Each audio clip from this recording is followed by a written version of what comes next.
think the thing about making glasses and glassware by hand is actually sometimes the slight imperfections that makes it really nice. It's not a highly precise thing that we're making. I mean, it can get very close, but there's always something that makes each piece a one-off.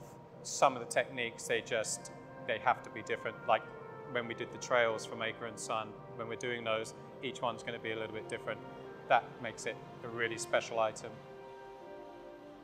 One of the interesting things, of course, about this collection is that the forms were loosely based around things at Kemp's in the kitchen. Some of the ceramic ware and things like that have really inspired this collection.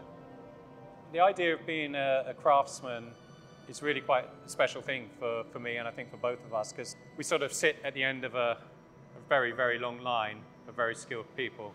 Our craftsmanship evolves every single day. That's part of the joy of being a glassmaker, is that every day in the studio you learn something without fail. The techniques and things that we use to make something were started thousands of years ago. The nice thing about this project is that we've had that time to go backwards and forwards between us and Maker and Son designers for everyone to gain a little bit more knowledge. Things have evolved. We've been able to have a good deal of time sampling and playing to come up with something that we feel like is just a really beautiful collection of work.